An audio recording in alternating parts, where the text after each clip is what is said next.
जिस घर में धन गलत तरीके से आएगा, ये पूरी कथा है महाराज, ऐसे नहीं कह रहे हैं हम, प्रमाणिक तौर पे कह रहे हैं ये बात को हम, शिव पुराण का प्रमाण है, ऐसे नहीं है बात, मनगढ़ंत बात नहीं कह रहे।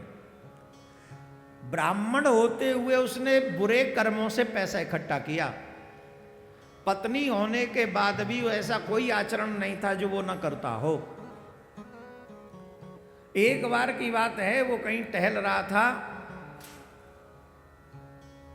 एक तालाब के पास में वो नहाने के लिए गया, वहां एक शोभावती नाम की वेश्या, बड़ी सुंदर थी, नाम भी उसका शोभा ही था, और दिखने में उसका जो चौकटा जो था, मोड़ा क्या बोलते इसको,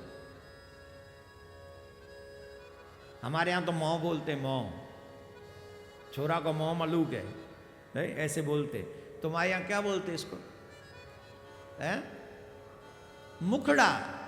अरे काय को मुखड़ा, 5 किलो पाउडर लगा के मुखड़ा बदलते हैं लोग, भाई लोग भी पता नहीं फेशियल वेशियल करा के गए, खाल वाल खिंचबू के थोड़े और बनते।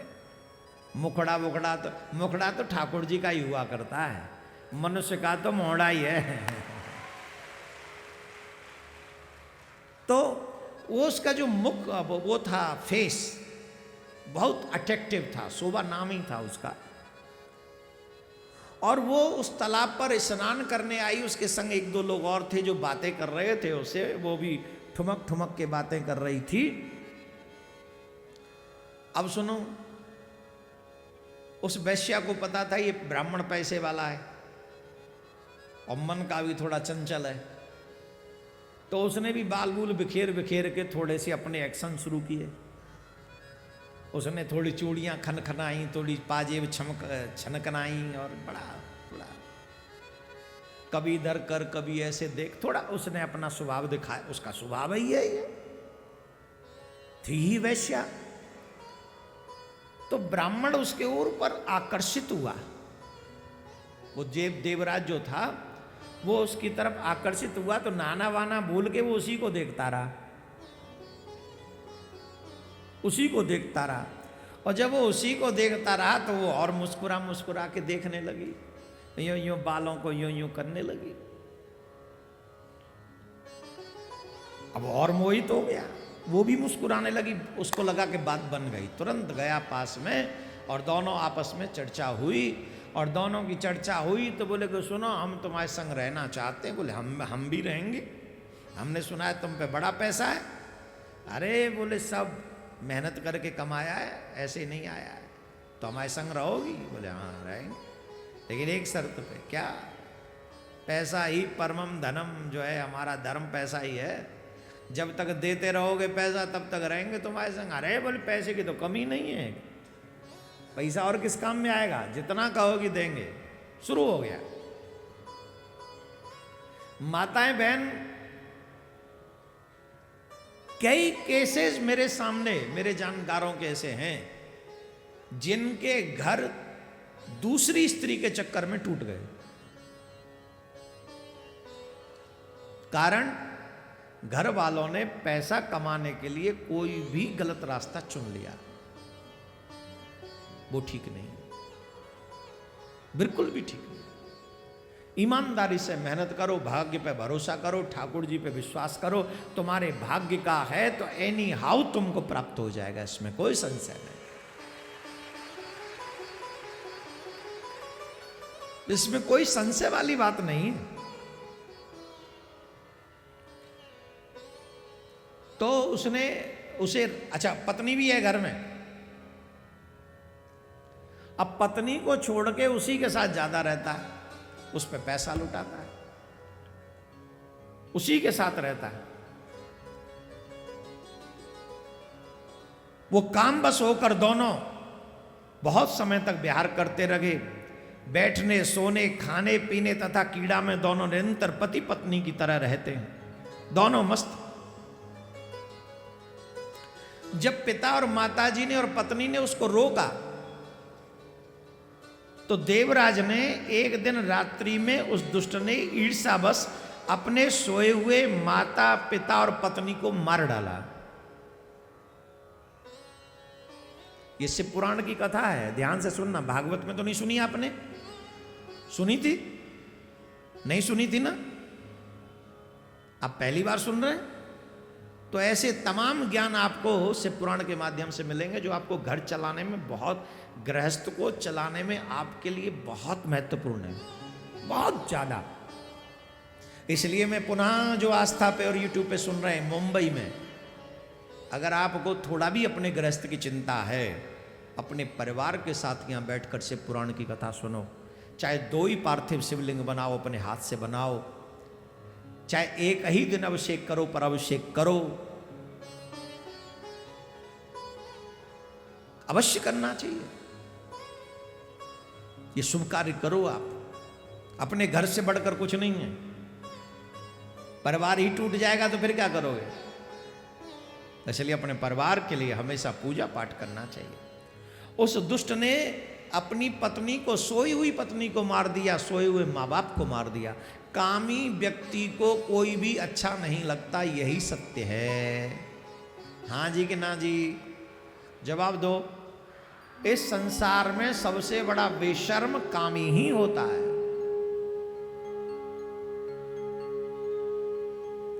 जब मनुष्य कामी होता है तो सारे रिश्तों को ताक पे रख देता है। अब बताइए, माँ बाप ने तो भला उसका घर चल जाए इसलिए रोका था ना? उसने माँ बाप को ही मार दिया, सोते हुए माँ बाप को।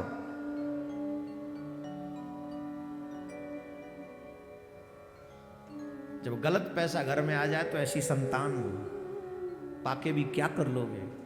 या ऐसी बुद्धि हो जाए उस पैसे से, क्या करोगे? अच्छा ईमानदारी से बताओ, क्या आजकल हमारे समाज में ऐसी घटनाएं नहीं घट रही हैं? बेटा नहीं मार रहा है माँ बाप को, पति नहीं मार रहा है पत्नी को, हाँ या ना? पत्नी नहीं भाग रही, प्रेमी के संग फरार नहीं हो रही। 2 बच्चों की माँ, 4 बच्चों की माँ अपने पति को छोड़, परिवार को छोड़ के चली गई।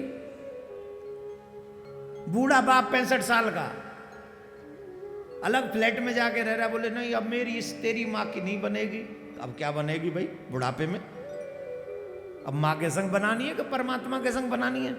बोले नहीं तेरी माँ मेरा आदर नहीं करती, मैं तेरी माँ के संग नहीं रहूंगा, अब तो मुझे तेरी आंटी पसंद है। तो मर जा। ये पसंद करने की उम्र तेरे पोतों की है, तेरी नहीं। लेकिन क्योंकि पैसा बुद्धि भ्रष्ट कर रहा है तो मान सम्मान सब ताक पे रख दिया।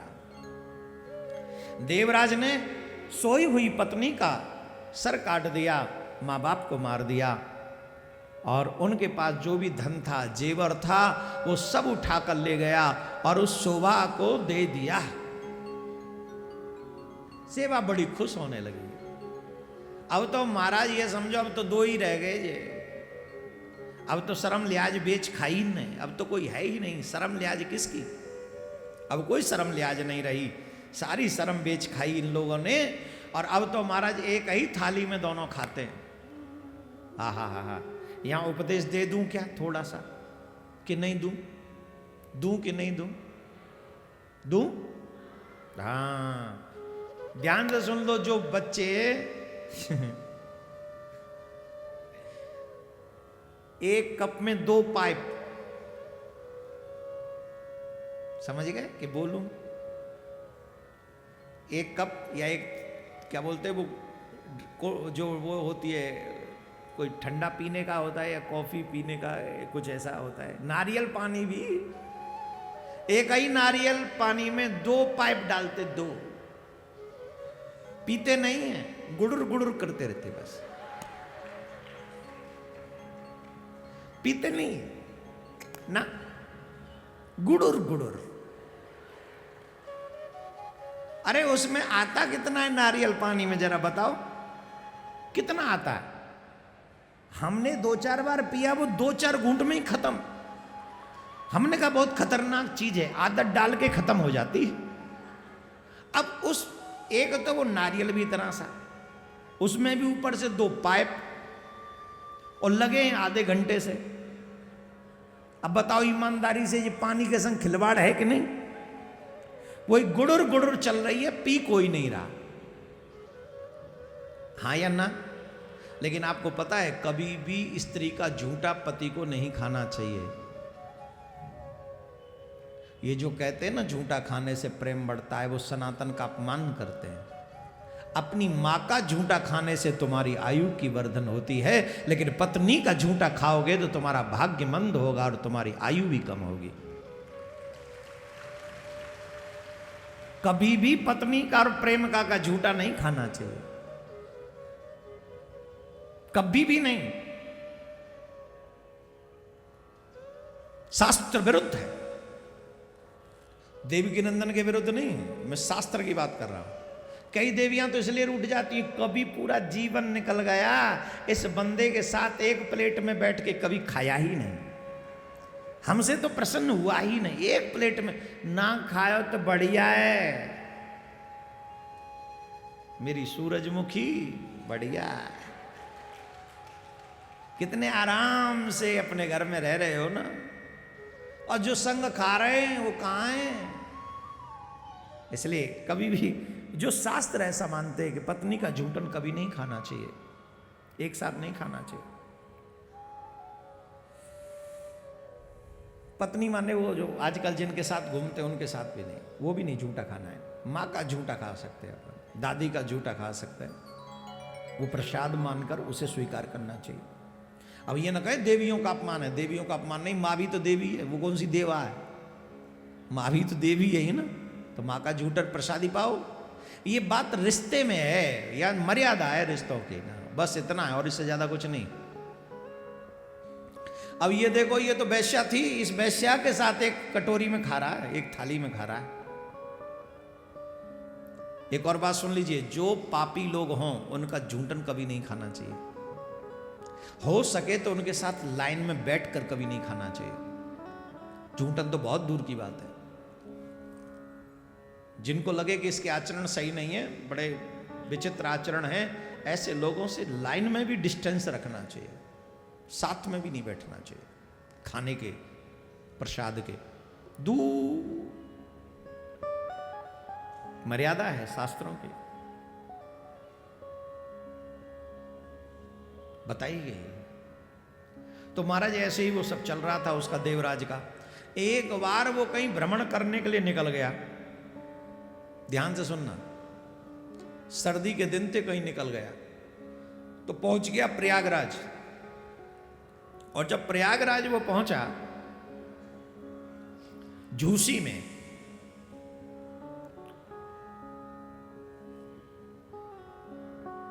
में जब वो पहुंचा, उसका नाम था प्रतिष्ठानपुर, झूसी जो आज के समय में कहा जाता है प्रयाग में। वहां पहुंचा, वहां पे एक देवालय था, संध्या समय हो गई थी, पहले रात्रि में यात्रा नहीं करते थे, तो उसने सोचा कि मैं रात्रि में यहीं रुक जाता हूं। उस मंदिर में, वहां एक देवालय था, उस मंदिर में रुक गया। उस देवालय में बहुत साधु संत आए हुए थे, बहुत साधु संत आए हुए थे। उसे बुखार आ गया, ज्वर आ गया, टेम्परेचर उसका जो है हाई हो गया थोड़ा। अब इतना ज्वर आ गया कि उसका शरीर टूटने लगा, उसे चलना मुश्किल हो गया। तो उसने सोचा कि मंदिर में ही रुक जाता हूं, तो वो मंदिर में ही रुक गया। पर उसकी हालत और खराब होने लगी, वो मंदिर छोड़ नहीं सका। और उस मंदिर में एक बहुत अच्छी बात ये हुई कि एक ब्राह्मण शिव पुराण की कथा सुना रहे थे। क्या हो रहा था, जोर से बोलो। शिव पुराण की कथा सुना रहे थे ब्राह्मण देवता, और वहां पर शिव पुराण की कथा चल रही थी। देवराजस्य मासान्ते ज्वरेण पीड़ितो मृतः। अब उसने जानबूझ के शिव पुराण की कथा नहीं सुनी। आप तो यहां जानबूझ के, कौन कौन शिव पुराण की कथा सुनने आए जानबूझ के, जिन्हें पता था कि शिव पुराण की कथा हो रही है, हम शिव पुराण की कथा सुनने जा रहे हैं, जानबूझ के आए ना। वो अनजाने में पड़ा था, असमर्थ था, ज्वर था, बुखार था, वो जा नहीं सकता था, इसलिए मंदिर में पड़ा था। वो जा नहीं सकता इसलिए पड़ा था मंदिर में।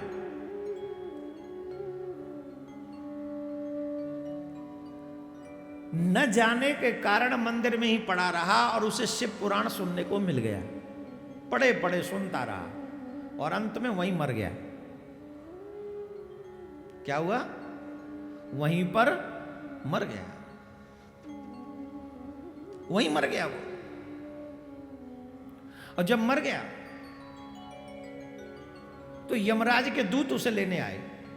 ऑब्वियसली इतने पाप किए थे तो यमराज के दूत ही लेने आएंगे। तो यमराज के दूत जब उसे लेने के लिए आए और यमपुरी में लेके चले गए, और जब यमपुरी में उसे लेकर पहुंच गए तब वहां भस्म से उल्लासित रुद्राक्षधारी, रुद्राक्ष की मालाएं शरीर की शोभा बढ़ा रही थी, वे सब के सब क्रोध करते हुए यमपुरी में भगवान शिव के गण पहुंचे। भगवान भोलेनाथ के गण उस यमपुरी में पहुंचे और जो यमराज के दूत उस धर्म देवराज को पकड़ के ले गए थे, उन्होंने उनको पकड़ा और भगवान शिव के दूतों ने जम के उनकी पिटाई की। दैत दनादन हमारे ब्रज में कहें होश गावड़े कर दिए उनके, यमराज के दूतों के होश गावड़े मार मार के लपेटा कर दिया, उसका चकाचक कर दिया। अब तो महाराज यमपुरी में बड़ा कोतूहल हुआ। हमारे यहां आके हमें पीट रहा कोई, कौन है ये, कौन है ये लोग पीट रहे हैं? तो यमपुरी में ये थोड़ा सा कौतूहल जब हुआ, आवाज यमराज जी तक पहुंची। यमराज जी महल के बाहर निकले, महल के बाहर अपने दूतों को पिटता हुआ देखा और देखा कि शंकर भगवान के दूत आए हुए हैं। शंकर भगवान के दूतों को देखकर स्वयं यमराज हाथ जोड़कर खड़े हो गए, माला चंदन पुष्प इत्यादि से उनका पूजन किया। ध्यान करके देखा कि पिट क्यों रहे हमारे दूत, तो समझ गए सारी लीला, समझ गए। तो उन्होंने कहा प्रणाम किया। यमराज से पूजित होकर भगवान शिव के दूत देवराज को अपने साथ में लेकर कैलाश पर्वत पर पहुंच गए और कैलाश पर्वत पे पहुंचकर शंकर भगवान के सामने उस देवराज को प्रस्तुत कर दिया। बोलो शंकर भगवान की, बोले शंकर भगवान की।